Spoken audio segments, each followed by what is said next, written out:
We will spread the word.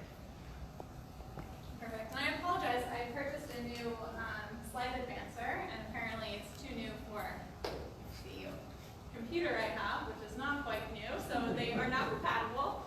So luckily Sarah's going to be nice enough to advance the slides for me. I wanted to be able to use the laser pointer though to circle the important data points on each of the tables, but I'm going to try my finger where I can. Not quite that tall, but It's the shadow of the finger. yeah, it'll work. That's true. They can do the rapid. Okay, so first we're just going to go over some sampling basics. I'm going to skip a lot of that for you guys because I'm sure you're well aware. And then I'll go over just an overview of the CASPER methodology and the objectives for our 2018 CASPER, some of the forms, the actual questionnaire itself, the survey teams, the data analysis, the results, some limitations of those results, and then the recommendations, and then what we do with that data in terms of taking it back to the community as an educational tool. Okay, so you guys know what sampling is, you know what a sampling frame is. We do use random sampling and systematic random sampling in terms of CASPER, and basically the whole point of this slide for audiences who don't have the EPI background technique is just to emphasize that CASPER is not target sampling, it's not convenience-based sampling. It is, the data that we get is generalizable to the entire sampling. And for the purposes of the Kauai CASPER, that sampling frame is the island of Kauai. Next slide. Okay, so some CASPER basics. It was developed by the Centers for Disease Control and Prevention. It came out of their environmental health program. And it's a two-stage cluster sampling methodology. Its primary goal is it's a rapid needs assessment. It wants you to be able to go door to door quickly and efficiently and determine the health and other resource needs of a community. Ultimately, you select 30 clusters and systematically select 7 households within each cluster. So the goal is 210 total interviews. And once again, these assessments do provide valid population-based data. So it's not just like going to set up outside Walmart and surveying people as they come in. That's not the generalizable sample. And local health officials and emergency management officials use the data to identify health and service needs after a disaster, or for the purposes of a preparedness CASPER to inform county and state response plans. How are the clusters selected? I will go into that. Don't worry. We're gonna go over it just a second. So the objectives for the 2018 CASPER were to assess the preparedness level of Kauai residents, including their evacuation plans, their emergency supplies, assess current health status and content of medical supplies, assess the impact of the April flood event. That wasn't an original objective, but due to the April flood, it was incorporated into the overall CASPER. We also wanted to assess current mosquito breeding activity and the actions that families take to determine kind of a baseline level of what people do to prevent mosquito breeding sites on their property. And that was kind of so that we can look at, in the future, if we have another mosquito-borne disease outbreak like dengue on Big Island, then we can look at whether our target and outreach efforts are successful in saying, hey, it's really important that even if you don't do this during normal times, that right now you're actually taking the time to dump things in your yard that hold standing water, to clear gutters and things like this. So it's supposed to give us a baseline idea of what people do regularly so that we can assess during disaster responses involving mosquito-borne disease. We also wanted to assess disaster and health communication preferences. If we know how people seek information, then we can better get that information to them. We also wanted to assess public familiarity with emergency preparedness resources available at the county, state, and federal level. In terms of community notification, we did a lot to ensure that the community was notified. That does not mean that every household that we knocked on their door knew that we were coming, but we did do PSAs on local radio stations. We did a county press release. We did a statewide press release. It was shared on Facebook. There was an article about it in the Garden Island newspaper. So we do try to do as much as we can to make sure that residents know that we're coming. So to cluster selection, essentially what happens is this was based on U.S. Census block data. So what you do is you go to the census website and you download all of the census block data for the county And once you do that, you create a spreadsheet, and the variables you're interested in are population and occupied housing units. Last year, we actually did do a CASPER as well. We didn't as widely share the data because what we did last year was based on total housing units rather than occupied housing units. So we had a lot of issues with people, with clusters being selected that were largely visitor-dominated areas. And those people are not eligible to participate in a CASPER, and it affects the contact rate, the cooperation rate, everything about the data. So this year, we only used occupied housing unit data. And essentially, you generate 30 random numbers using an online random number generator. And what that looks like, so basically what you'll end up with is a spreadsheet that looks like this. And then it accumulates all the households along that right-hand column that's highlighted in yellow. So what that is basically like, it takes a census block and it says this census block has households 1 through 50. And then the next census block has households 50 through 100, or whatever it is. It's not quite that uniform, obviously. But then you use those random numbers that were generated and you see which census block you fell in. And then those are the highlighted. So these two blue highlighted rows are two census blocks that were selected because the random number generated fell within that census block. And essentially that means that not just that household was selected, it means that entire census block now became what we call a cluster. Yeah.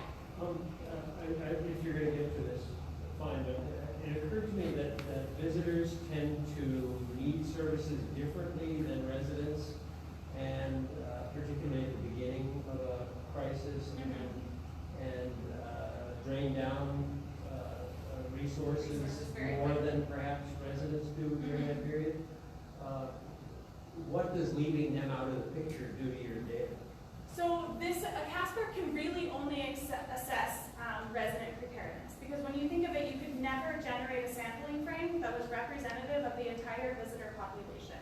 So you couldn't actually use the CASPER methodology for it. You would have to use other EPI techniques to do that. Yeah. And the blocks are always about the same size? No. It's interesting because I didn't know that much about how census blocks are created before I started doing CASPERs. And there's no rhyme or reason, essentially, to either the number of households within it, the geographic area. There's no rhyme or reason at all. So, Perfect. Okay. yeah. Maybe It's that's quite why. interesting. It's an answer. It's an answer. Setting up. Okay. So this is a map of the clusters that were selected. So what you'll see is in red, I know they're quite small, but those are the 30 clusters throughout the island that were generated and selected through a random number generator. And you'll see that it stretches island-wide from Cape Cod all the way up to Princeville. However, when we saw this, we were pleased with the distribution. There's not much you can do about the distribution. That's what was generated, that's what you get. And if you mess with it, then it's no longer random, and then your results aren't valid. But we were concerned by the fact that none of the clusters were Hanalei North or West. So, because we really wanted to see what was going on in Haena, Wainia, Hanalei in terms of needs. And so we actually did a separate selection of clusters. So we did an additional sampling frame that was just the census blocks from Hanalei to the end of the road. And then we randomly selected 3 of those census blocks, and those are highlighted in teal. And those were assessed completely separate because the strength of the power of the data is not the same for those because you're doing way fewer, you're not doing the 30 census blocks. It's not as generalizable, and the sampling frame is entirely different. Even if the data were valid and representative, it would only be representative of Hanalei to Haena. Okay.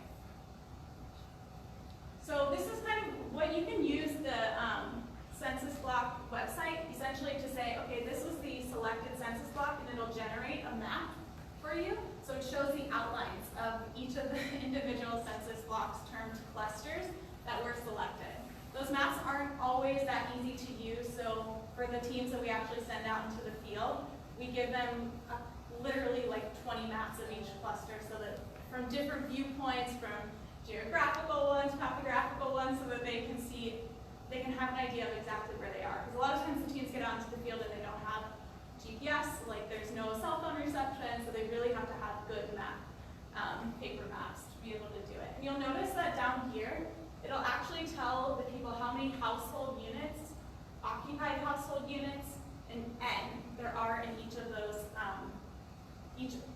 cluster specifically. So basically to get the N, so I told you that there are 7, the goal is to complete 7 surveys in each cluster. So what you do is you take the occupied household unit number and you divide it by 7, and that becomes your N. And the N is just what nth house you would go to when you're doing the systematic portion of the sampling, but I'll go over that in a little more depth on the next few slides. So in terms of household selection, so if you guys were survey team members, you would go through a whole 4-hour training about what the methodology is and how to do the surveying technique.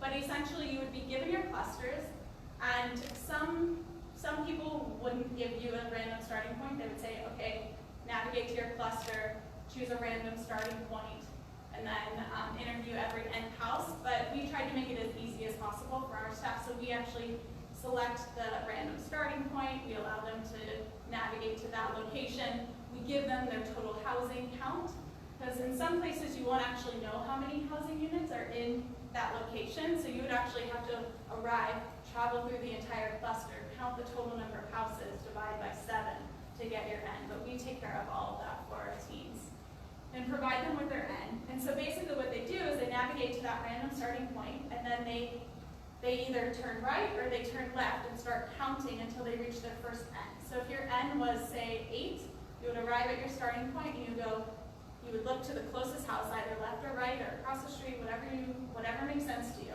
And you go 1, 2, 3, 4, 5, 6, 7, 8. And that 8th house would be the first house that you approach and try to complete an interview at. And you continue doing that throughout the entire cluster.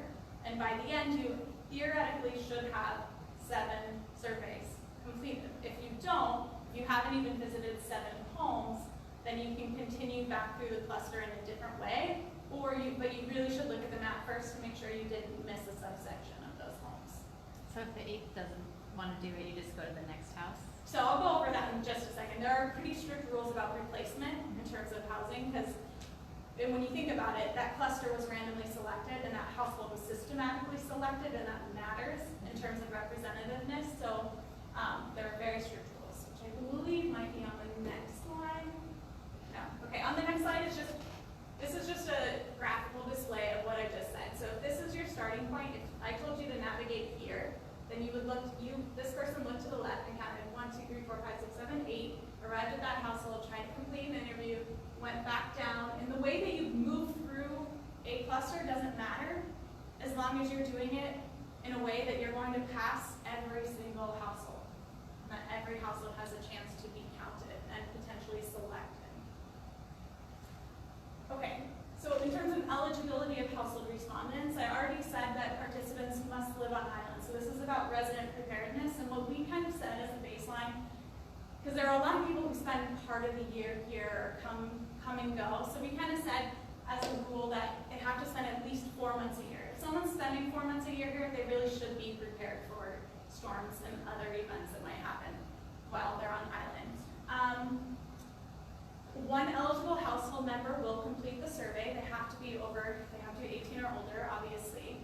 And that person is speaking on behalf of the entire household, not just themselves. And that's made very clear. Almost every question starts with, have you or any member of your household, blah, blah, blah. In terms of language barriers, so we want to, if that household was selected, we obviously want to do everything that we can to make sure that that's the household that participates in the survey.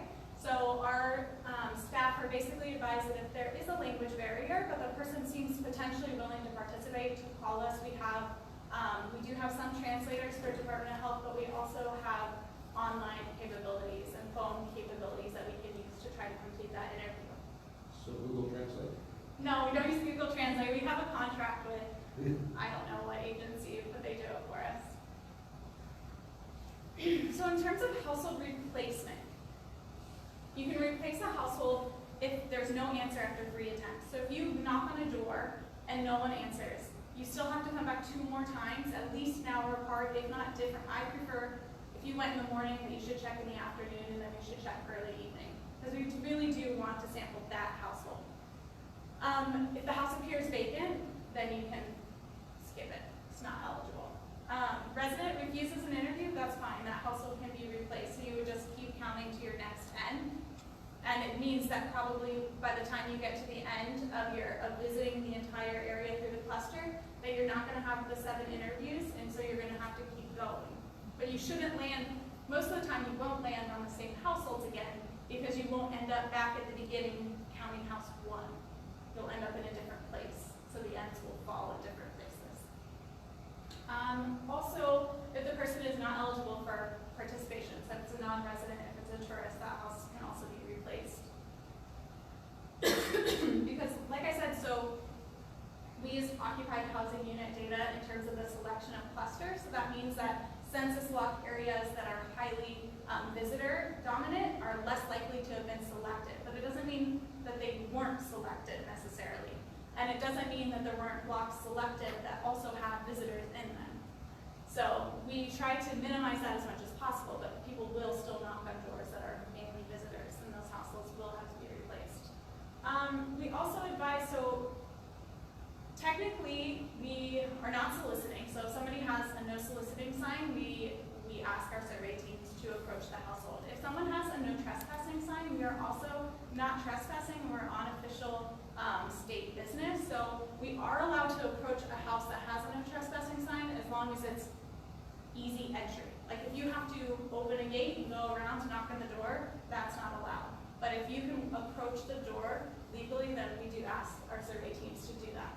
But if there are vicious dogs or things like that, you can eliminate a household and say it was inaccessible. So once you approach a household, basically what we have is a consent script. This process has to be entirely standardized. So you approach the house, you introduce yourself, and you read through the consent script. And what that does is it tells people what we're there for, what we're doing, and the goal is to obtain verbal consent. So you're asking, are you willing to participate in this survey? And you're getting verbal consent of yes, and if so, then you move on to the questionnaire. If you don't get verbal consent and they say no, then you write on your little form, which we'll go over in a second, that they refused, and you move on to the next end house. A lot of people do often have questions and want to make sure that people are there on official business, so during the entire time that I have teams out in the field, I create an operations center in our district health office, and I answer all those calls coming in. We also work with KPD to know, and dispatch to know that we're going out, and these are the days and these are the hours. So when they receive calls, they can tell residents, yes, they might look suspicious, but they are there. We know that they're there, and you can participate if you want to. So this is what the tracking form looks like. So basically, we require you to mark something for every household that was approached. So every end house should have some kind of marking on this form. This is the CDC standard form, but I just redid it because there's a lot of unnecessary things on it, I think.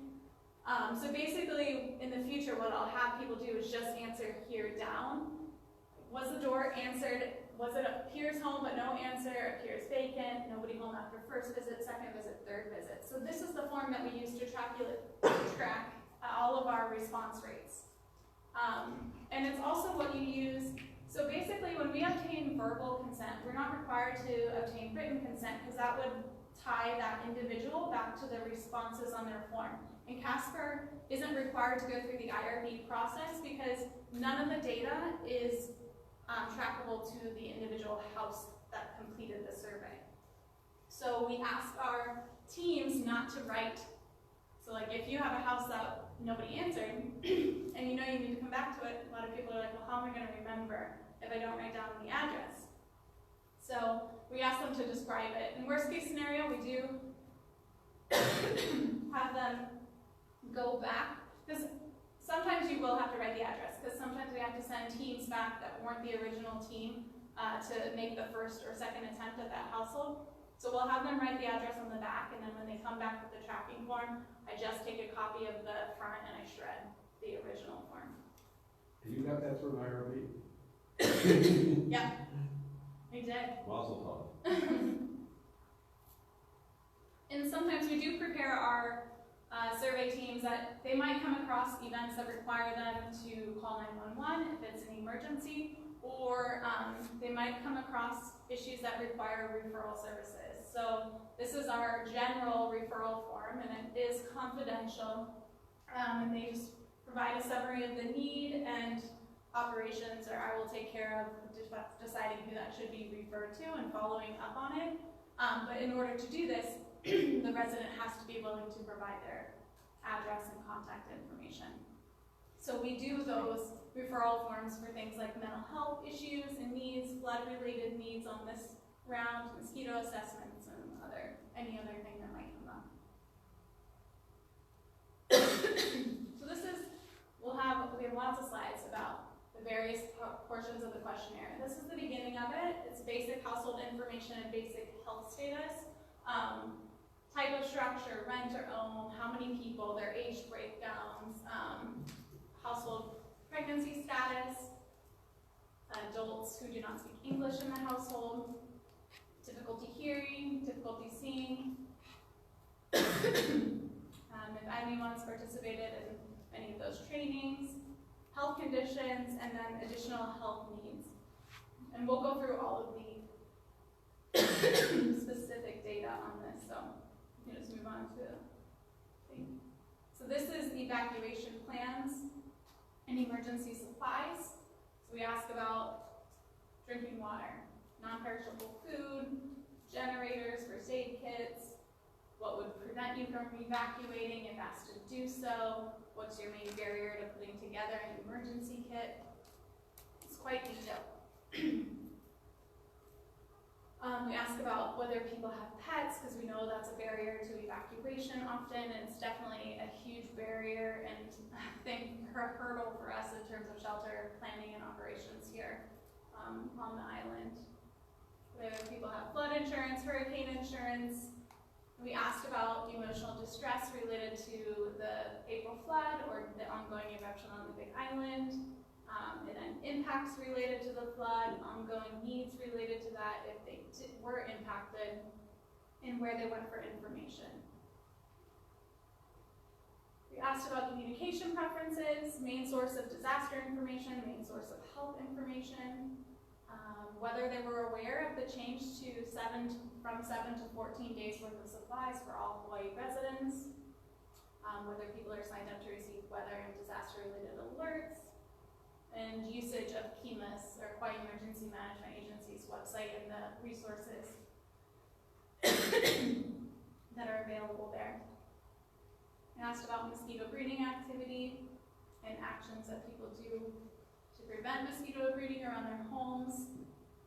And our final question was, would you like the Department of Health Vector Control team to come by and provide guidance on eliminating mosquito breeding sites on property? Okay, in terms of the survey teams, it's always a group of 2. It's required by CDC to have it be a group of 2, and those teams should be as diverse as possible in terms of gender, experience. It can be a female-female team or a male-female team, but it is not allowed to be a male-male team. It's really not recommended in any household level surveying because it's considered to be perceived by women, if you're a female-dominant household, that you might be uncomfortable by going to the door and having 2 males there. So CDC doesn't allow that either. And it's really a good practice for all surveying techniques. I wonder if the Mormon church knows it. Yeah, that's a good question. They always just look so nice though. Yeah. Maybe no one's afraid of them. Eyes, it's not out. Yeah, they're so nicely dressed and friendly looking. When we do it, we include State Department of Health staff, Hawaii Emergency Management Agency staff, American Red Cross volunteers, I'm sorry, Medical Reserve Corps volunteers, CERT volunteers, etc. And the training of the teams really is the most important part, because if they don't do the household selection appropriately and according to the methodology, then the data we have is useless. So the training. How can you go back and check whether they actually did it correctly? It doesn't seem like there's an error check built in. I mean, part of the error check is the tracking form. So if they filled out the tracking form, I can actually look, and I have caught mistakes on teams where they'll come back with all of their surveys and the tracking form, and I'm looking at it and I say, you only went to this house 2 times, but you completed 7 surveys. You couldn't have replaced that house and gotten a 7th survey until you went back. And Yeah, that's not what I mean. I mean, if you wanted to go back and determine which, if that, they were done the selection properly, every seven. Like counting the N. Yeah, you can't do I that. mean, you can't really do it. That's why it's so important that the training is very specific and that people don't leave the room without understanding exactly what they're supposed to do. Well, and the fact that you've got two people, so they both have to be in on it. Yeah. Well, I'm not actually, I just think people make mistakes all the time. But that's why I'm really clear that if for my teams that are on the field, if they are ever unsure about what they're supposed to do, that they need to call me right away. That I want them to know and be doing the right thing, rather than doing the thing that they feel like maybe is the best way to do it. So, I mean, you're right though, if the team goes out and they're like, oh, I don't really care, I'm just gonna I mean, push this out. except for some houses I seen, right? And make it as easy as possible. I mean, I would know when he came back an hour later, because I'd be Well, like, so no way. Take a year for the interview 5 hours. Better not be any DOH staff to be state time, but Yeah, yes. you're a bad influence. No, I just had to do stuff, trying to collect things from patients, we're like stuck in a room, you can't get it. Yeah. People do the wrong things, and the attendees do the wrong things, and. Yeah.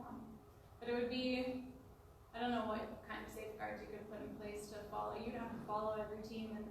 That was why I asked the Video question, is that I didn't, my 10-second thought about it, I didn't see any way to error check those things. Yeah.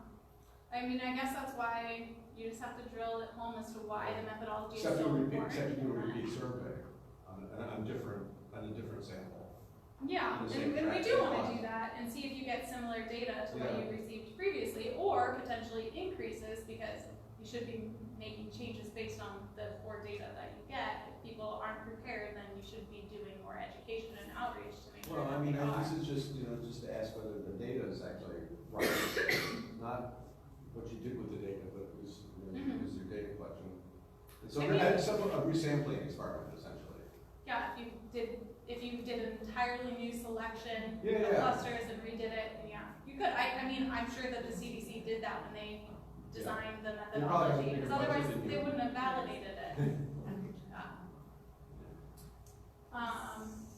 Also, for the analysis portion, paper surveys are entered into and analyzed using EpiInfo 7, and I like to use EpiInfo 7 because it's a free CDC designed statistical software program, so you can use it anywhere in the world. And since I have a background in global health, I really like to support programs that are free and usable by people everywhere, rather than programs that cost thousands and thousands of dollars and aren't that accessible. And CASPER does use weighted frequencies, and that just means that it accounts for the two-stage cluster sampling methodology, and it allows it. So basically, it means that each household for whom an interview is completed is assigned a separate weight based on how likely that household was to have been selected.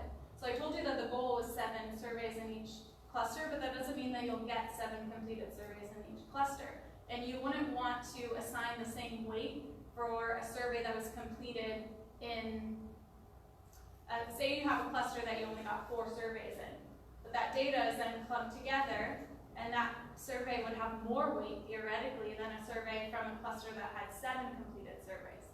So that's accounted for by the weighting process to make sure that it's appropriately assigned.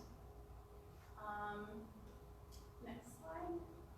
Okay, so getting into the results, what are we doing time-wise? When did you do this?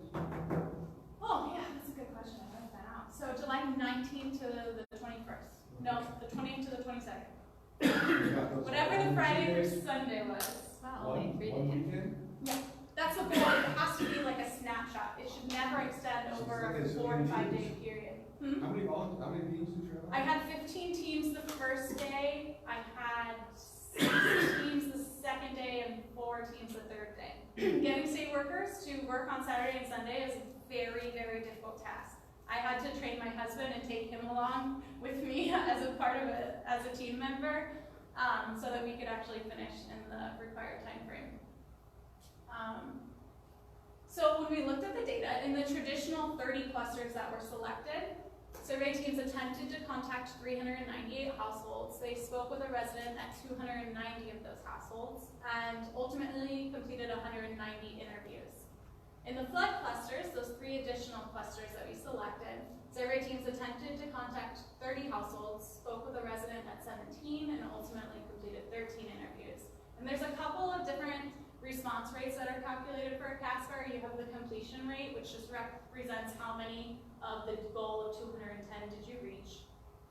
The cooperation rate represents the willingness of the community to participate. So at a house where you actually spoke to someone, how many surveys did you complete?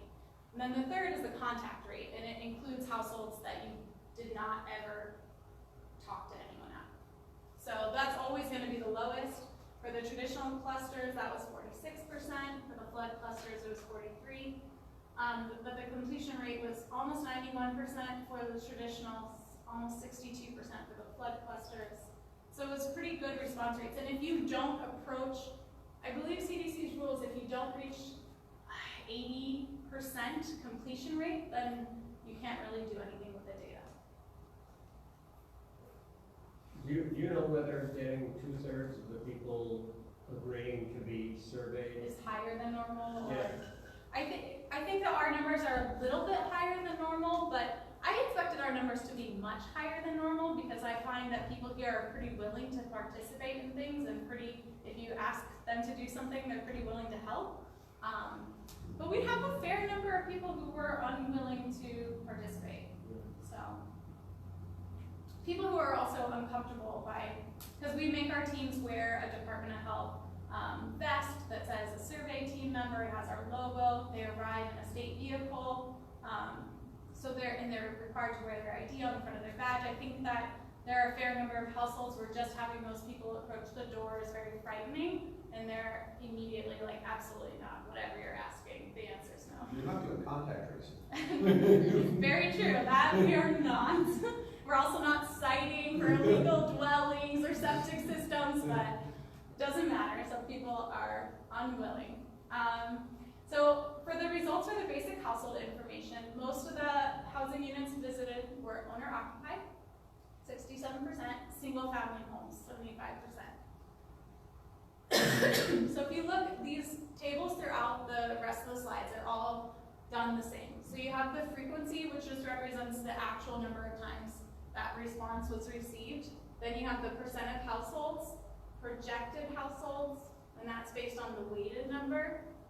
And that weighted percentage is here. So I've highlighted these columns because they're really the most important when you're using the data for planning purposes. So the weighted percent is accounting for those surveys that shouldn't have as high of an impact on your data because they might not be as representative. So that's what we use when we actually talk about the percentages throughout the report and throughout these slides. And then we calculated 95% confidence intervals as well.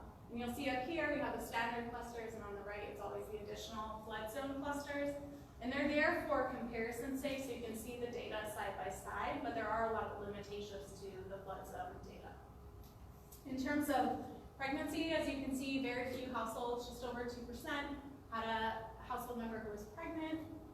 Surprisingly, only 1% of households identified having an adult who does not speak English, which is actually kind of what I found in response operations here on Kauai, that the language barrier is not nearly as difficult for us here on Kauai as it is on the other islands. Does anyone in your household have serious difficulty hearing? Just over almost 11.5%, almost 8% for difficulty seeing even when wearing glasses, and almost half of our households have a family member who's participated in CPR, first aid, or CERT training in the past 5 years, so that's pretty good. In terms of health status, I'm not going to go through each of these, but this data is really interesting, and there are a lot of physicians who actually participated in the survey teams who really wanted this. So it is useful, especially in terms of our planning and medication preparedness, when we talk about that for residents as well. 47% of households surveyed had at least one member with one of these above health conditions, so they're pretty common. And it's likely that, 1 in every 2 households has someone with one of these conditions, so that definitely needs to be considered more important in terms of emergency planning. So this is the table that covers medication that requires refrigeration, dialysis, home health care, oxygen supply, wheelchair, cane, or walker, and other type of specialty care.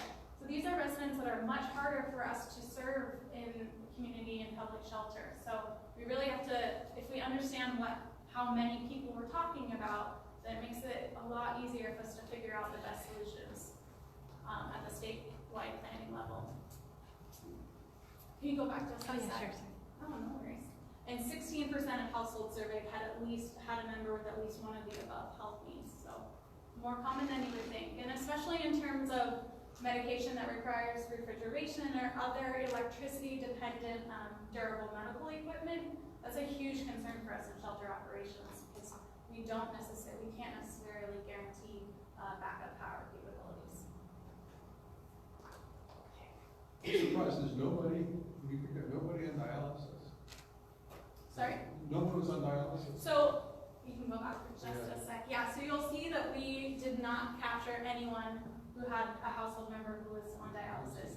We have a pretty low percentage of dialysis patients on island. I think it's just low enough that we didn't capture it at the household level. But we have a lot of other ways of finding dialysis patients. We keep very close contact with dialysis patients who receive hospital treatment and people who receive out-of-hospital dialysis. So we know who they are. You can also get it during an emergency. You can request it from the federal government for those who have Medicaid and Medicare, because all that data during an emergency can be shared. So we can actually get their address and go to their home and make sure that they have everything that they need. So you'll notice from this that almost 80% of households said that they have some sort of an emergency supply kit. So that's pretty good. Same, a first aid kit, almost 86%. For generators, 29% had generators. So a lot lower number, but still higher than I would have anticipated and definitely higher than on the mainland. And that's just due to our additional hazards and risks and likelihood of extensive power outages. Smoke detectors and fire extinguishers are also very common here. Red Cross wanted to know that information because they have free smoke detector campaigns and installation programs. Okay. So now we're getting into the drinking water. So if the state's recommendation is for a 14-day supply of food and water for all Hawaii residents, then we wanted to understand where we're at in terms of meeting that recommendation. So you'll see that enough drinking water for the next 3 days, where the definition of that is 1 gallon per person per day. Almost 74% of households have enough drinking water for every member of their household for the next 3 days, so that's great. But when you get down to 7 days, that drops to almost 42%, and when you get down to 14 days, we're only at 20%. Only 1 in every 5 households has a 14-day supply of water. It's a lot of water. It is. It's a lot of water, and there are storage issues. There are a lot of barriers, which we get into in a following question. But it's not what you think in terms of that being Because couldn't you common barrier. technically you fill up your bathtub and drink that? Right. That was our plan. That's I always plan to fill everything. Yeah, no, that's right. That works for hurricanes and other disasters that we know are coming. It doesn't work for things that just happen, where the water might be shut off. I would definitely still recommend that you have some water. How do you ask that question? Do you ask how many gallons could you, or do you have stored total and then divide it by the number? No, we ask them to calculate it. So basically it's worded exactly like this. Do you have, I think it says, do you have enough drinking water for every person of your, I don't know exactly what it says. We could go back to the slide in a minute, but it defines how much water you should have, 1 gallon per person per day. And then when people are like, oh, I don't know, then the survey teams were trained to work through with that household to determine exactly where they fall in that spectrum of like 3 days, 7 days, 14 days. So it's not like super precise all the time. Some people are like, I think so. I think I have a 7-day supply. I know I don't have a 14-day supply. Same thing with food. So we're pretty good at 3 days, almost 92%. So way higher than water, and that's true throughout this 3, 7, and 14-day comparisons. People are much more concerned about going hungry than they are about going without water, which is not what we would like to see, because you can survive a lot longer without food than you can without water, but There you go. Only 72%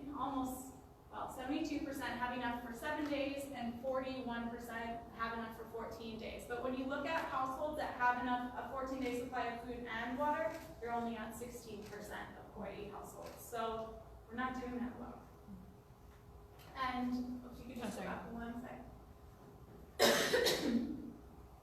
Oh, sorry, and it wasn't 16, I meant 14-day supply. 14% of households had a 14-day supply of food and water, so it's very low. Those are our preppers. Hmm? Our preppers. Yeah, and we do have those who have way more than a 14-day supply of everything. Okay. Some of the other emergency supplies continued. 88% of households had at least one family member who takes daily prescribed medication.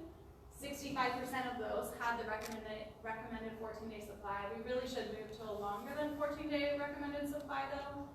I would like to see a 30-day recommendation. That was one of our biggest barriers in the April flood response for that community in Hyanna and Wainiha that was cut off, was prescription medications. A lot of those residents received their prescription medications through the mail. Well, the U.S. Postal Service was closed in that area, and those people couldn't receive mail. So then we got a lot of requests of, can you go pick it up in Kilauea and bring it in past the checkpoint? And the U.S. Postal Service was like, absolutely not. We will never turn over mail to anyone.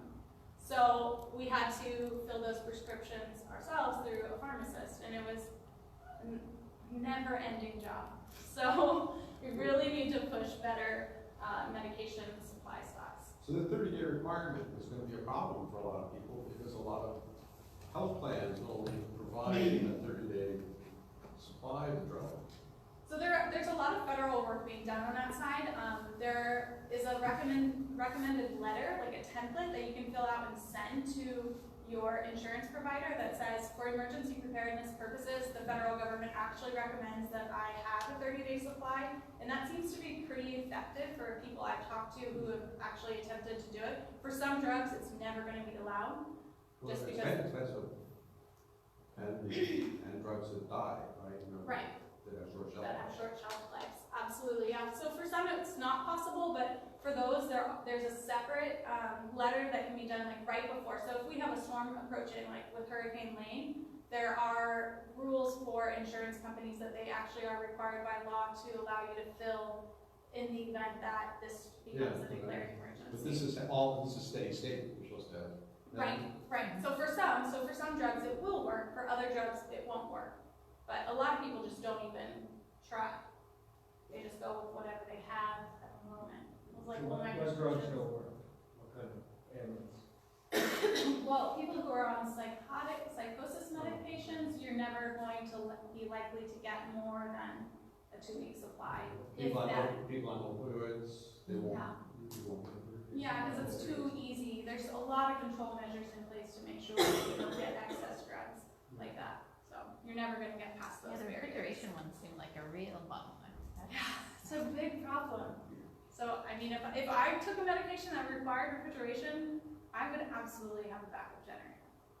No question. Or a solar generator. There are a lot of options these days for people, but those residents are extremely vulnerable. So, you saw that only 14% of households had the recommended 14-day supply of food and water.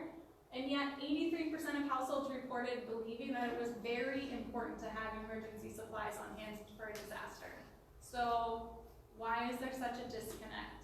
Part of the reason, I think, is that only 31% of households said that they were aware that the state had changed the recommendation from 7 days to 14 days worth of supplies. Less than a third of our residents are even aware that they should have that. So, that's a huge problem. They should be here. Yeah, where are they? In terms of emergency supply kit barriers, the majority of households said 44% that they didn't perceive a barrier and they simply hadn't gotten around to putting together a kit. So I really thought that I would see higher percentages of financial barriers, to only almost 11% identified finances as a barrier to putting together that kit, because it can be very expensive to put together a 14-day supply of food and water.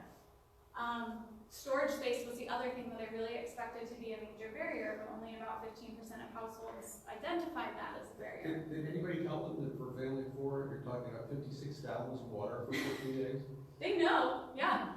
But so have you seen the 7-gallon water buckets that are available at Walmart? Yeah. So it's like, it actually doesn't take up that much space. You could put them anywhere, and they're plastic, and especially, Heavy? they're only heavy if they're filled, so Yes, agreed. yes, you're So right. I recommend That's that true. I talk to a lot of residents who are elderly, who live alone, who are like, there's no way that I could do that because I can't move the water. So what I always recommend to them is that they have some just like standing water and like water bottles nearby. We're back to the bathtub. Yeah, we're back to the bathtub. I'm okay with that, But you could have the capacity to store water by having those empty containers, and then during an emergency, you could fill them so you're not moving them. Because if you keep them in the shed and have to move them inside the house to use them, somebody like that isn't going to be able to do it. But if they store them empty and move them in and fill them after an event or pre-event, then they Good do have argument that for capacity. collecting rainwater. Yeah. 55-gallon drum, order your house. Free storm preferred.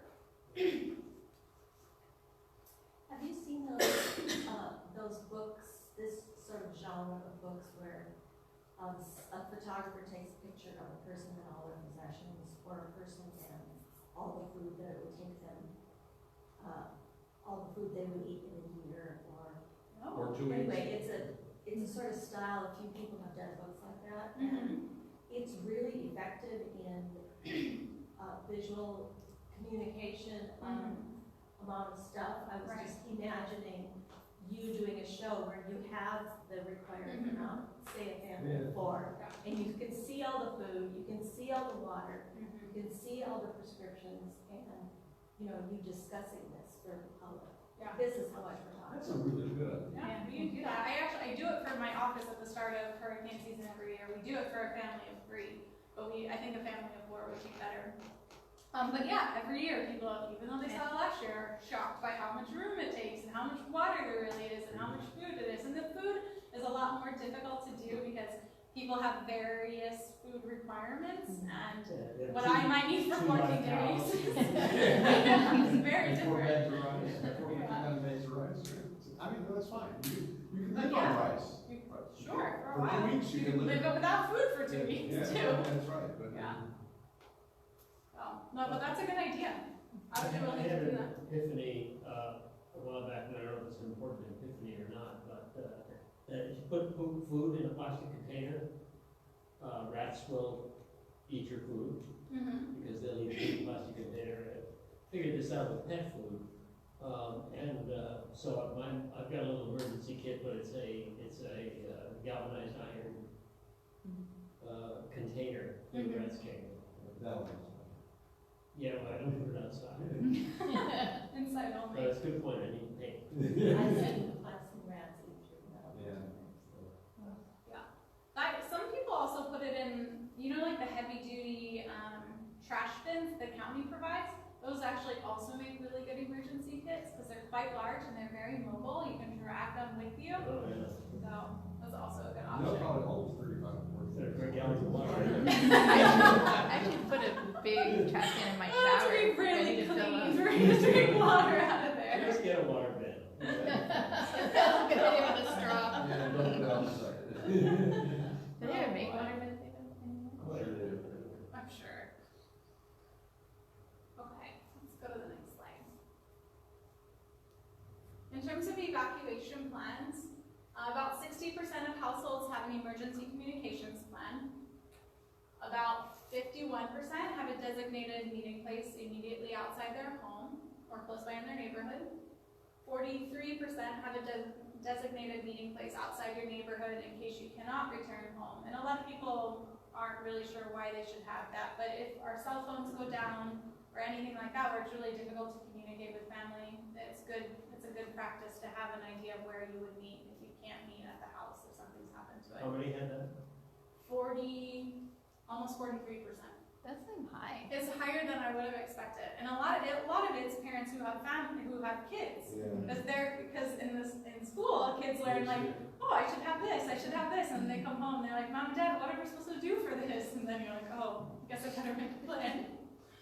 And then almost 69% have copies of important documents in a waterproof bag, and this is the bag that we designed.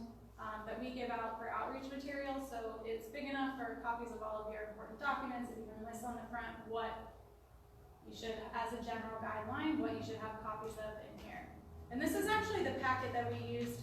So all the households that were approached, even if they didn't participate, received this bag. So the CASPER is not just a data collection and analysis process, it's also an educational outreach tool. So we gave them materials on mosquito-borne diseases, rat and lung-borne disease, all the supplies they should have in their emergency kit, tsunami preparedness, hurricane preparedness, leptospirosis, you name it, hurricane insurance, flood insurance. So the recommended vaccine list, there's a lot of information in here. So I don't know how many people read it, but we give it to everyone, even if they don't participate. And then participants also received a free first aid kit. And then only 20% of households had all of the above evacuation plans. So still pretty low. And then we asked, and this is the question that really made me do a CASPER here. So I had a fair amount of knowledge of CASPERs previously. When I came here, I was shocked by how often we're making decisions in the planning process based on best guesses of how many residents we have who have this, or blah, blah, blah, who plan to do this. When it's fairly easy to collect the data, so we have something to inform that planning process. So the question I most wanted answered was, if you were told to evacuate due to a hurricane or other emergency, where would you go? Because we know that we don't have enough shelter space for all of our residents, let alone our residents and our visitors. So we really wanted to get an idea of what people's plans are. So most people, almost 49%, said that they would evacuate to a friend or family member's home or a second home outside of their area. Only 4% said to a hotel or motel. I'm glad to hear that, because the hotels often plan to evacuate their people instead. Almost just over 27% said that they would go to a public shelter. And we made sure to incorporate American Red Cross, county shelters, or church or community shelters, so that it could incorporate any place people might go do that. 14% said that they would not evacuate, even if asked to do so, which is fairly common. I think it'll be interesting to see what percentage of residents decided to stay behind for the mandatory evacuation for Hurricane Florence. I think it'll be fairly close. I think normally it's 15 to 20% of residents, even if mandatorily asked to evacuate, they will not do so for various reasons. But I mean, one of the recommendations here is that people evacuate. They shelter in place. Yeah, if you have a safe home, that you should shelter in place. And part of that is because we don't have adequate shelter capacity. Was this framed in such a way that 14% of the people, or only 14%, think they have safe homes? No. So it was asked specifically to say, if you were told to evacuate, where would you go? But that's not, you're right, there are other questions we want to know too, and in doing the surveys with residents, it's clear that people have very complicated emergency evacuation plans, and it's very situation specific. So during our next CASPER, we're planning to take that and break this question into like 5 different questions of if it were a category, because a lot of people are like, even if it were a hurricane, depends, is it a category 1 or is it a category 5? Because my plan's very different. So we're going to try to break it down into a lot more questions and get very specific. Rampaging wildfire during a drought, that changes. Right. Yeah. So we'll never be able to capture all of the various situations and what people would do, but we definitely need more data than just this. But this is a good picture for us of, if asked to evacuate, where would you go? And if 50% of our population practically is planning to go to friends or family members' homes, that's great, because that really opens up shelter space. But even if 27% of our residents seek shelter, we don't have enough shelter space. So that's something we need to address, and it's something the county and state is constantly like, it's such a unbearable obstacle because we cannot just create facilities that don't exist. We don't have the money for it, but it doesn't mean that we shouldn't get a better idea of what percentage of our residents plan to do so and find them something. Plan for something. Might not be the best option, but it doesn't mean that we can pretend that it's not a problem. Okay. So then we asked, if you were told to evacuate, what would be your biggest barrier? And 15% said concern about leaving property. 5% said lack of transportation. 10.5% said uncertainty about where to go. There's clearly a lot of residents who don't know what our designated shelter facilities even are. So that's a huge problem. Health or mobility issues was just about 4%. Almost 10% for concern about leaving livestock or pets. Almost 4% for inconvenient or expensive to do so. 5% for lack of trust in public officials. So that's a huge issue everywhere. It's not just a Hawaii problem, but there are a fair number of people who say that they don't evacuate because they don't believe evacuation orders, that they think that that's a really good tool for our government to come in and check your house or for illegal permitting, things like that. So there's a lot of suspicion and distrust. And then Seems right on low number, actually. yeah, well, yeah, sure. You could expect to see that to be a little bit higher here. But the real point here that I thought was important is that 38% of households did not identify any barriers to evacuation. So that's pretty good. I think that that number would be higher in other localities. We also asked questions about pets. Just about 55% of households have pets.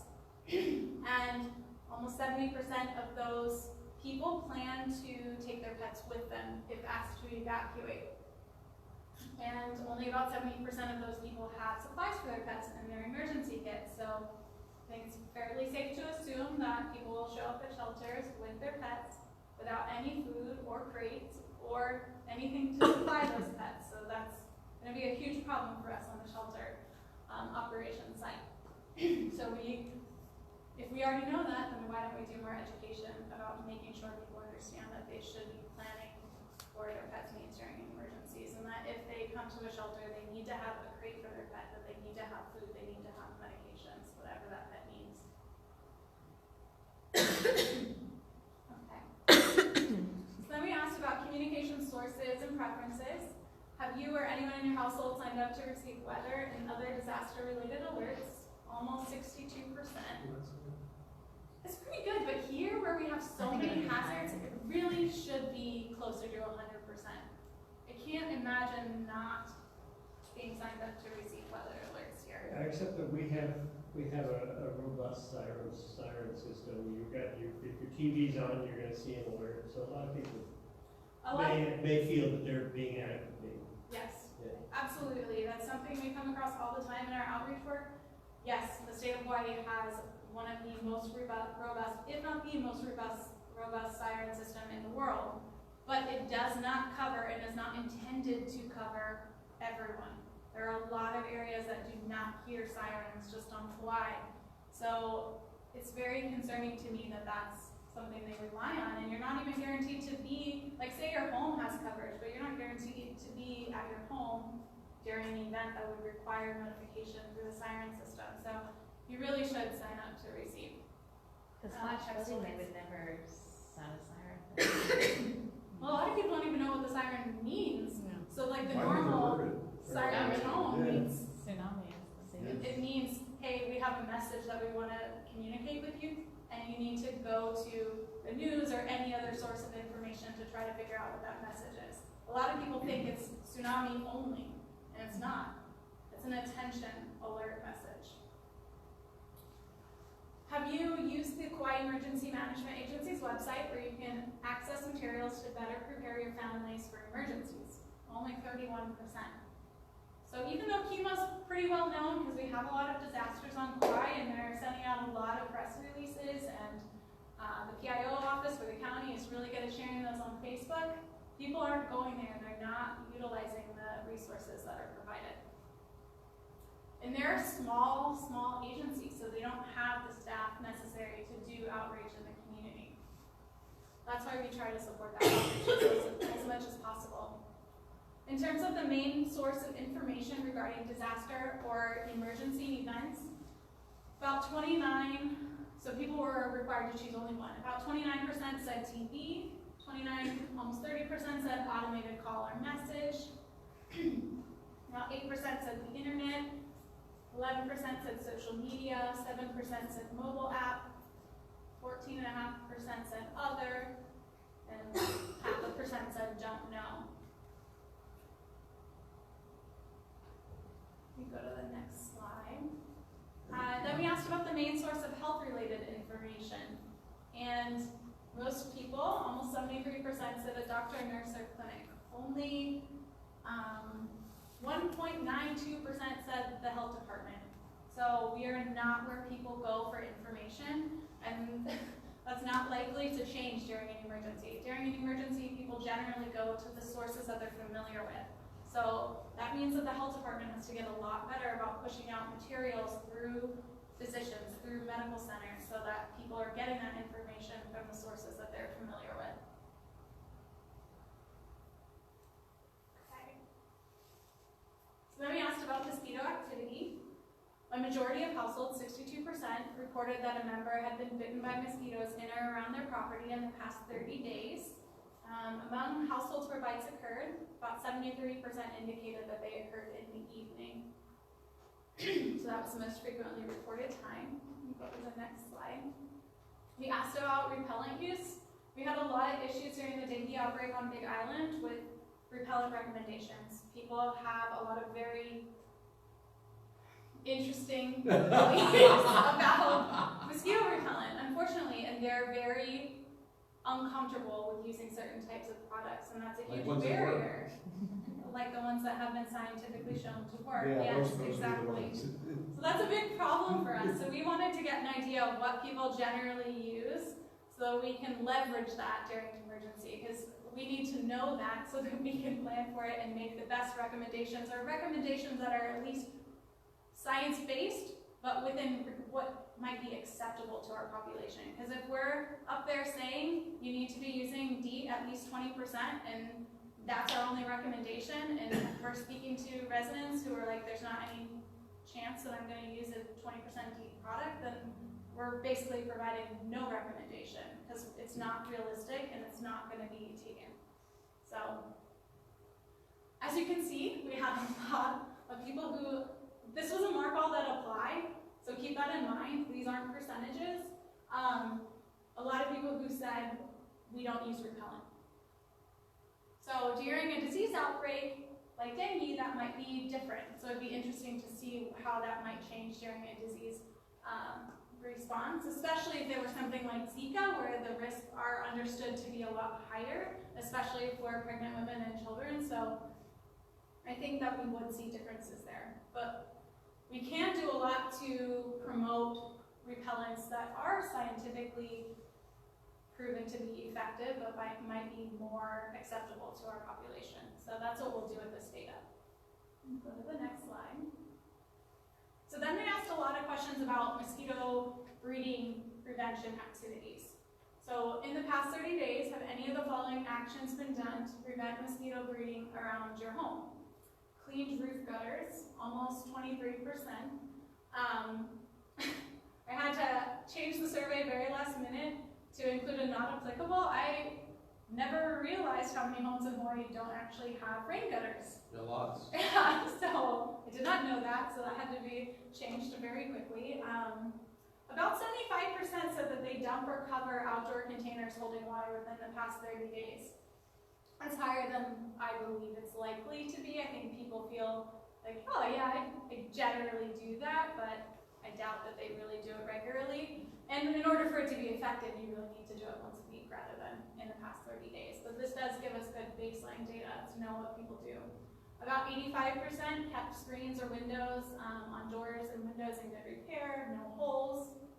The percentages are much lower when it comes to spraying or applying chemical or larvicide. So only almost 24% sprayed or fumigated for mosquitoes around their home, and less than 8% applied chemical, larvicide, or mosquito dumps directly to water. So very low. And then the final question was households were asked whether they wanted our vector control program to come by and provide guidance on mosquito breeding sites around their property and what they could do to prevent it. Because mosquitoes don't have a large range. So if you have mosquitoes on your property, you have mosquito breeding sites pretty much. So there's actually a lot that you can do to eliminate mosquitoes on your property, which people don't, when they hear that, then they're much more likely to do it. Because a lot of times people think like, oh, well, my neighbors or blah, blah, blah, that I have no control over it, but there actually is a lot that you could do. And a fair number of households did take us up on that. We had 18 referrals to our vector control program. Okay, so then we got into impact from the April 2018 flood. So first we asked of all households, have you or anyone in your household experienced emotional distress related to the historic flooding on Kauai or the ongoing volcanic eruption on the Big Island? Only 9% of households said yes. When asked if yes, do you know where to seek help if you want it? Almost 75% said yes. And inside the materials that were provided, if they said no at this point, we did have the survey teams identify that there was a list of mental health resources in here and numbers that they can call. And then we asked, was your household affected by the historic flood in April? Just over 10% said yes. And if they answered yes to that question, we did follow-ups of, did you report your damage to the County of Kauai, FEMA, or the American Red Cross? Only 10% said yes. And in follow-up questions about why you didn't report the damage, a lot of people said that they didn't feel their damage was heavy enough to report. So that's important information. The county clearly needs to do more to say, we want to know about all damage, because any damage could potentially impact whether we qualify for public or federal or private individual assistance. And do you have any unmet needs related to this event? 33% of those households who have said that they were impacted said that they had unmet needs. And if they were willing to, we did referrals to the appropriate agency. So if they were willing to give us their information and tell us what that unmet need was, I took that unmet need and figured out what agency it should go to and referred them out. What was really interesting here, we did a 2x2 table on the answer to the emotional distress question and the answer to was your household physically impacted. And the idea being that were those households the same? Were the people who were emotionally impacted the same as the people who were physically impacted? And more than half of them were not. Yeah, so we used that data then to, when we were doing our request for mental health services through FEMA, to say that your scope is way too narrow. There were a lot of people on this island who were impacted who were not in those zones. So we need additional services. Okay. And then we asked, this has different answer choices, you'll notice, and the question that we asked of where do you go for disaster-related information, and it was because the county really wanted to know specifically where people went for flood-related info. So they asked about Kauai Emergency Management Agency's website, which a fair number of people did go to for information. They had a lot of updates there. That's where you submitted your damage request form and things like that. In flood clusters, nobody went to the County of Kauai Facebook page for information. And this was a mark all that applied. Nobody went there. But in non-flood zone areas, they did. So that's quite interesting. Maybe that group receives and sources their information differently. A lot of people went to TV or radio and a newspaper in some areas, but by far the most common answer was other in both flood clusters and non-flood clusters. And almost all of those others, because we had an other and when we wrote in, we had the survey teams write in what that other was almost always word of mouth or coconut wireless. That's a huge hurdle for us because there's a lot of misinformation that is passed. And I feel it's more than a full-time job. When you're sitting in the EOC, there's more than a full-time job to try to correct the misinformation that is being passed by word of mouth and coconut wireless on this island. So it's a real problem, but that's where people go to for information. So I have to start trying to figure out how to address it. Some of the limitations of this data, so it is based on 2010 census block data, but Kauai has changed a lot since the 2010 census. So even the weighting does not account for changes to the housing unit data. So we have to keep that in mind. When the 2020 census data comes out, it will be really interesting to see how that impacts the responses that we get. Replacement of households due to refusal or non-response could have affected the generalizability of the data if there's something systematically different about the populations that refused or who were not home. Using census block data to select clusters and households also systematically leaves out people who are homeless or houseless. And those houseless residents are likely to have fewer emergency plans and fewer emergency supplies and a higher rate of underlying health conditions. So all of that needs to be taken into consideration in the emergency planning process. Do you have the sense that, I mean, it makes sense to me that among the people who refused would be those less likely to be conversant in English, and that could explain why your number of people conversant in English was so damn low, because that just seems wrong for this island. Like if they just said no, but didn't really understand what you had even said during the consent script. I suppose it's possible. I don't know. I mean, in my experience in the surveying, for me, there wasn't just a no. It was like people want to say why they don't want to participate. So I didn't run into anyone who that would have been the case for, because it was like, no, I'm sorry, I'm blah blah blah, or I'm really not interested in participating. They usually give you a reason rather than just no. But that is something I could incorporate into the training for the next one to make sure that people are trying to figure out if that no is due to a language barrier, and if so, if we can overcome it.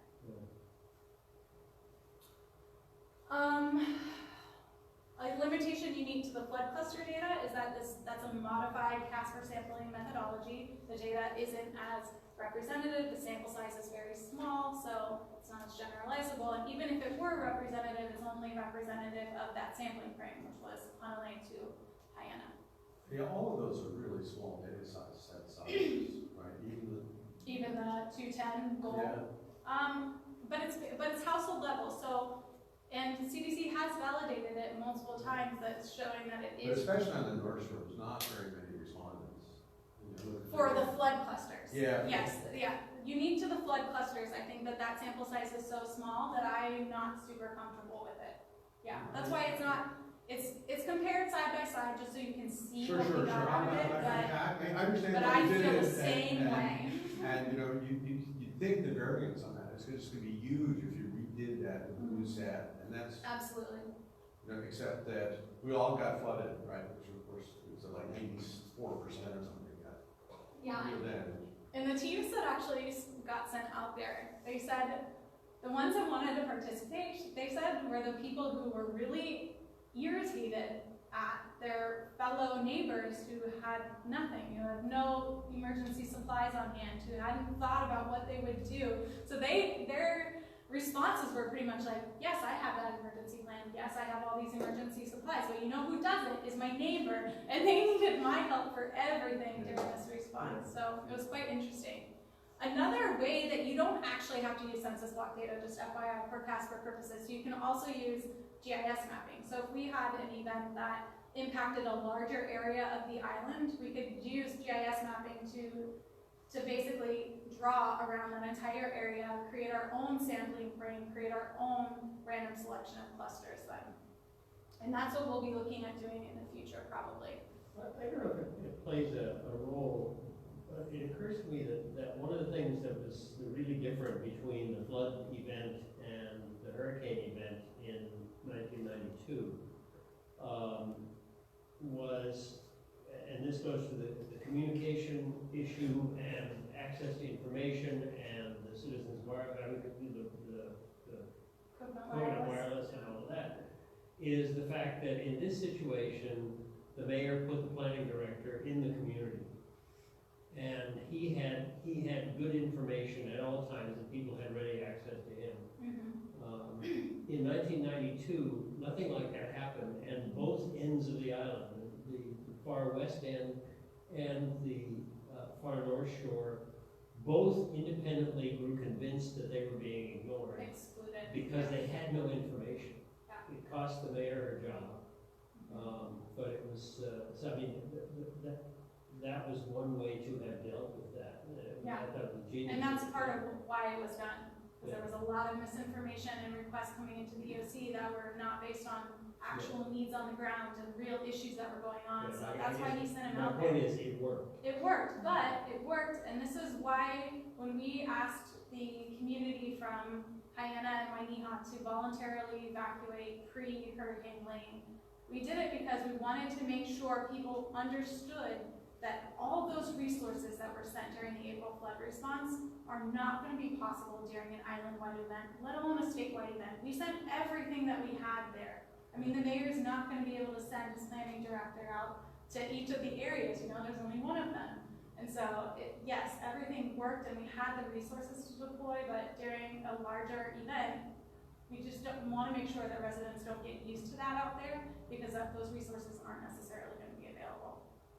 Like the medical team that we deployed out there for almost 2 weeks out of Honolulu Colony Resort, I mean, the mayor was already pre-Hurricane Lane being like, hey, can you get your medical team ready to deploy out there? It's like, for this event, that team is one, it draws from the physicians and medical personnel in the state who are going to be needed to support hospital operations post-event. That was unique. And normally, when you're pulling DMAT teams, which essentially the medical team that we sent out there was a disaster medical assistance team, but a state version of it rather than a federal version, you would never deploy a state DMAT team in the state that is impacted, because that affects all of your facilities and who they can call in to work. So I just really tried to make people out there understand that. Don't get used to this. Like, we gave you guys everything that we had, and it still wasn't enough a lot of the times, so. And what percentage of our population is that? It's gotta be a It's pretty tiny. small It's percent. very small. I mean, imagine 5%, like moving less here. than 5%. Yeah. Very small. It's very, very small. But it's a similar situation with the volcano, the eruption. Yeah, that was a small number of people, really. Small number of people, very isolated, but boy, they got resources. trashed. Yeah. True. And a lot of federal resources too, so, which was enormously helpful. Even during Hurricane Lane, I mean, the new model, because of a lot of the criticism that came out of the Puerto Rico response was, you know what, FEMA doesn't respond fast enough. It's too late if you're coming post-event. You need to be on the ground pre-event. So they've really tried concertedly to move forward and lean forward in their response. So Hurricane Lane, we actually had FEMA teams already deployed out to each of the islands. We had ESF 8, which is Emergency Support Function, Public Health and Medical. We had a federal representative on island who was basically, he checked in with us and was like, have you thought about this? Have you thought about this? Have you checked in with these groups of people, making sure that we are doing everything we need to do. So it's really nice to see actually the federal government leaning forward to support states for these types of events, because post-event is too late, because then you have all the logistical barriers that we face in the flood response of getting people and things and resources out to that community we'll have during any other type of event here too. Did you know we're 3,000 miles away from the nearest help? We're very far, I know. But that's the scary thing about that flood. No one saw it coming. Right. And it just shows what happens. And The Weather Service was quite surprised by it. So, And a hurricane, would they start sending people like a week ahead? When do they really hit that, where people start coming from FEMA and stuff? so this time they sent a representative to each of the islands 3 days before anticipated landfall, which was plenty of time on Kauai and Oahu, but they found that it wasn't enough time on Maui and Hawaii Island. And our recommendation to them was that during a future event where a storm is approaching from the south to the north, that deployment to each of the islands should be timed accordingly. That the time that makes sense for Big Island and Maui is going to be different than the time that makes sense for Oahu and Kauai. Okay, and then in terms of recommendations, so where do we take this data and what do we do with it? Obviously, further education is needed on the statewide requirement for a 14-day supply. We need to do additional PSAs, including what residents should purchase and how to store it. That 16% is woefully inadequate. I think that Hawaii Department of Health should develop and run ads focused on the importance of emergency supplies of prescription medications. medical equipment and supplies. So we ask if you cannot shelter in place, so if you have medical needs that ideally you should shelter in place, that's where you're safest rather than being moved. But if your home's not safe, then you should seek shelter with family or friends. And if that's not possible, then absolutely you're welcome in a public shelter, but the resources there are very limited, so you should show up with all of your equipment and medical supplies, and if you need a caregiver, you have to show up with your caregiver as well. But if that's what we're requesting of residents, then that information should be shared with them pre-event, rather than just in the lead up to an event when it might be too late for them to meet those requirements. In order to support residents who have electricity-dependent medical equipment and prescription medications that require refrigeration, the County of Kauai, American Red Cross, and DOH during the planning process need to prioritize public shelters for emergency generator location. And in addition to that, I think that DOH should consider purchase of low wattage generators that are meant only to support medical needs in shelter populations. We should reevaluate current emergency communication methods to account for reported main and most trusted source of information. So if there are places that we know people go for information, then that's where we should be pushing information to, not just doing what we've always done. Continue developing and promoting post-disaster behavioral health services. The scope of residents impacted by the event is not limited to those who are physically impacted, especially when it comes to mental health impacts. We should encourage Kauai residents to sign up for County of Kauai's emergency alert system and to familiarize themselves with the resources that are provided on their website. And where resources allow, I really think a CASPER should be completed annually, and that can be used to evaluate the impact of our educational outreach efforts. And it's also an excellent training tool for developing rapid needs assessment capabilities on island. And I'm really trying to push for this capability to be developed on each of the islands. And ideally, I'm hoping, I've submitted a request to get tablets so that rather than doing paper-based surveys, we actually do them on a tablet and the data is automatically entered rather than, I had a grad student this year to enter the data, which was great. Last year I did not. And it's such a cumbersome task, and there's no reason we shouldn't have like 15 tablets to do this with. So. Well, on that subject, what does CASPER cost for this island and who pays for it? So it comes out of my program, the Public Health Preparedness Budget, which is a federal grant program. So it's a temporary grant-funded federal program within the State Department of Health. But the great thing about CASPER is that it costs almost nothing. I mean, essentially my budget was about $1,500. It's not a lot of money. So you must not have paid the collector, people went out? I mean, they're paid, so I use mainly DOH staff who are doing work hour operations, and they were allowed by their supervisors to do this as part of their normal duties. So you stole somebody else's money? Yeah, sure. I mean, we're a team. I mean, our new district health officer has made it very clear that yes, we all work in different programs, but we are a team and we are trying to advance public health. I think it's great, but it's not the real cost then. No, yeah, it's not, but that cost would have already been there anyway. It hasn't. Well, presumably they would have done something else with their time that was contributing. I like your optimism about state employees. I appreciate that. It's only 3 days. That's a pretty amazing amount of work to get done. Yeah, it is. It's a lot of hours. We use a lot of volunteers too. So I run the Medical Reserve Corps, which is a national, like we have a unit here, but it's a national program. So I used a lot of them as survey people as well, Red Cross volunteers, our HEMA people. So the hours, yeah, we don't pay anyone for their time. Their paid time comes out of their program or their volunteers. I think it's great. Yeah, so all we pay for basically are the materials that are handed out, the first aid kits that we gave out. We provided snacks like water and fruit and power bars and things like that for the survey team so they had access to those things in the field. The original vests I had to purchase for them. But other than that, the costs are very, very low, and that's part of the whole idea behind the design of CASPER, is that it should be doable by any jurisdiction, regardless of funding barriers. Sure, I understand that, but as somebody who's worked within the state systems for a long time, when you do that, you actually give the wrong impression about how much something costs. Sure. Yeah. Right? And That's true. And then people say, well, you don't need any money, right? Because you're doing it without any money now. Mm-hmm. So Yeah, no, that's very true, and I actually did submit a request for the state to put aside funds every year to do CASPERs on one or whatever islands, especially if we're doing disaster CASPERs, because that's what it's really designed for, is post-impact, like, what are the needs on the ground health-wise, and that will cost money, there will be additional needs, for purchasing requirements for that, so I've asked them to set aside, we'll see if they agree to But it, but. you think about stuff, you think about buying physician time to do stuff. Well, I don't know, so what would you charge, like $200 an hour, not burdened, right, you know? Yeah. Actually, it'd be pretty easy for me, I could calculate what it Yeah. costs, because I know I could look at every state employee's hourly wages, public knowledge, so I could look at that, and then the volunteer time. We actually have a system that estimates what it would cost for a volunteer based on their skill set, so, yeah, I could do that, it's not a bad idea. Just so your boss knows that you conjured all this out of thin air, right?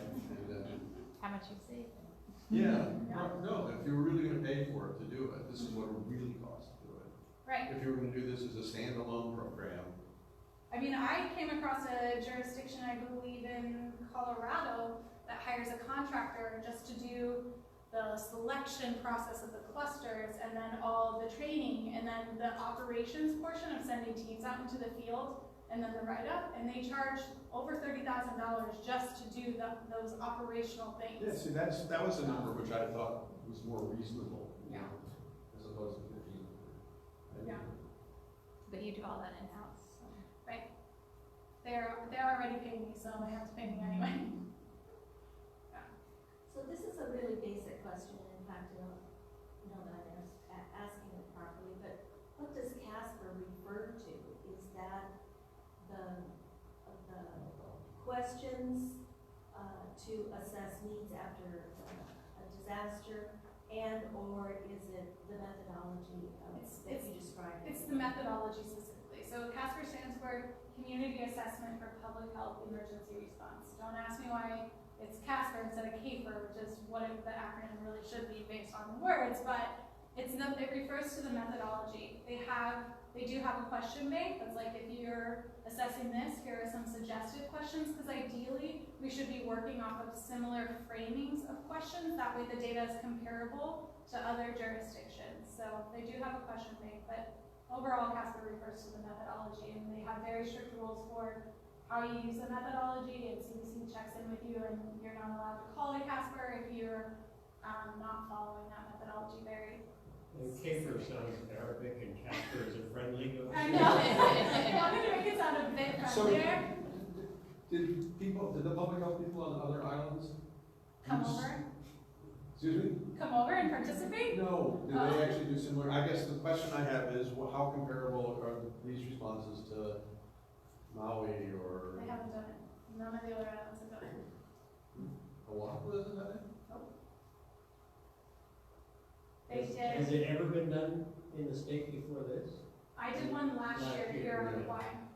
And previously, I think it was in like 2012 or 2013, they attempted to do one on Oahu, but did not get enough survey team participants, so they only actually approached like 50 households, and then they couldn't do anything with the data. They have a lot harder time asking people to flex their schedule on Oahu and work different days. So like, because it shouldn't be, if I were only using state employees, and last year that's what I did, I only sent survey teams out Wednesday to Friday from 8 to 4:30, because that's what's allowable. But then last year we had a lot of issues where like, that's when people are at work. That's not a good time to reach them. You're going to have a lot of houses that you return to 3 times or no one's home. So this year I did it on a Friday, Saturday, Sunday. I have a lot harder time recruiting for Saturday and Sunday. But next year we're gonna try to plan it a lot earlier so that we can ask people to swing their schedules. So basically we'll ask them to work like a 12 to 8 shift, like Thursday and Friday, and then work a Saturday, and just And that's the accommodate for it. I mean, we cannot require that, but we can ask it of them and ask volunteer, and then they can volunteer whether they want to participate and do that with their schedule. Yeah, I would like to pay overtime, like for people people who want, because during a disaster, we're gonna be paying overtime too. If we're requiring people to go out in the evening on Saturday, Sunday, we're gonna be paying people overtime. We should, ideally, I wrote it into the budget to also pay people overtime so we can do it on Saturday and Sunday rather than asking them to flex their schedule. They should really be getting overtime pay. Time and a half concept. Yeah, or comp time, yeah. It's But another I issue. doubt that that will get accepted. That's what I requested, but we'll see. I have a presentation to the departmental executives for DOH next week on Good this, luck. trying to convince them why this is important. So we'll see how it You goes. can pay me now, or you can pay me a lot more. Well, yeah, no, but, you know, they always choose to, I mean, look at all the deferred maintenance. I saw a thing, the UH has $848 million in deferred maintenance. Yep. You know, it's funny because prior to this, I worked for CBC in India, and I really thought that the most bureaucracy I'd ever faced was working for the U.S. government within the Indian government. But then I moved to Hawaii, and it's worse here, and that's quite amazing to me. But we can get through it. So when you get to the stage of presenting information to the public, directly, Oh, yeah. directly to the public, think about the library, all the libraries Yeah. in Kauai, because we're open to, So presentations. yeah. to Yeah, I presentations. can do that. Actually, if you want to go to the next slide, this is kind of, so last year, this is what I put together. So I really think the best way to communicate to, in terms of written materials, is through infographics. And DOH has been pretty late coming to the game in terms of infographics. So this is the one I created from the data for last year, but because I was concerned about the representativeness of the data because of that occupied housing versus total housing, I didn't share it that widely. This is kind of what we're looking at. It's a draft version on the right for this year's data, but that's essentially what we'll take to the community in our outreach work. But yeah, I definitely think it would be a good idea to present and give people an idea, a visual idea of what those supplies look like. And it's a lot of it often is just talking through the barriers that people perceive, and a lot of times those barriers are pretty easily overcome. So even just the financial one, I mean, you can buy one item per week to add to your emergency kit, and it's not as big of a financial burden. But like going out 2 days before Hurricane Lane and buying all of your supplies is a huge financial burden. And now the customer will take them back, so. Exactly, yeah. But I think too, people need to think about it's not just a hurricane. I mean, that's the thing, honestly, I didn't think about, for the water, like you mentioned, well, if the water gets shut off, then my bathtub filling thing isn't the best idea. Yeah. But it's just, because hurricanes are top of mind and they happen in tsunamis, but there's so many more uncommon things in medical. Yeah, absolutely. Like that. So important. When we were doing a lot of education on ballistic missile preparedness, that was one of the biggest things we stressed. Like, if you're gonna have a 14-day supply of food and water and you have 15 minutes from launch to impact, like, you don't have time to do Yeah, but anything. that's actually not gonna make any difference. If they drop 4 nukes on Honolulu, Most people on Kauai would survive, though. acutely, Most people on Guam. Yeah. That's Yeah, that's the thing. Survivability is much They higher all have needs. based on North Korea's current capabilities. Yeah. They acutely, advanced their they'll capabilities survive all acutely. differently. Yeah, and how long they would survive is also another story for a lot of them, but there are a lot of events where we don't have the lead time we have for a hurricane. I think that's the end of the presentation, I'm pretty sure. Yeah. Any additional questions? We've interrupted you a lot. That's okay. I You're a like small that. audience, but we were paying Questions as they attention. come are better. Yeah, We were but it's paying so attention. informative. I mean, people really need to see this. It's, Okay, I'm glad you guys enjoyed it. It was fun, Thank you. in some bizarre way. Yeah. Hear about how we're really not there yet. Yeah. Well, and I think this type of presentation would be great for students too, because they see the application of your sample size. I mean, it's such a great lesson in Yeah. statistics with Yeah. something that relates Local. to you. Right. You can think of your household, and so I mean, from that level too, it's just a great presentation for. Is your slide show available? I can send it to you. Yes. Yeah, I'm doing a presentation for the nursing students and a few other classes at KCC. That's not specifically on this, but it will, a lot of this will be covered in it. It's also, I mean, this is a great project for graduate students as well, because it actually is the entire process of like designing the methodology, of creating and of selecting your clusters, and then actually implementing it, training people, doing the data entry, doing the analysis, writing the final report. It's all the things you need experience in as a grad student. So I listed it on Emory's job site this year and got a MPH practicum student to come do it here. So it was a huge, so it was a real time saver for me, because I was very behind on my work from April still, so. So have you thought about using other public health schools? Right, and listening I to just their- like had a in there, so it was easy for me, but yeah, I prefer to use someone local anyway. Well, I don't know, I mean, you should be able to get something from UH. Yeah, maybe. from UH, maybe, But, you know, there are a lot of schools of public health in California, in the West, right? yeah, absolutely. How long did the other person here? She was only on the ground for about a month. We limited her time because it's so expensive to find temporary housing, so she spent a lot of money in that 1 month. So we had her do a lot of That's not in your work. $1,500. No, no. Most practicum students have to pay for their entire practicum, unfortunately, in public health, so she wasn't surprised by that, but I actually did pay her. I did get her a stipend. I was able to do that, but it was pretty meager. Definitely didn't cover her cost of housing for that month. So, and in the future, I would like to pay those individuals. I personally think it's problematic to not pay Yeah, we could talk about that. I agree with you. students, but. So, the value of the 2017 data is different, but how comparable is it?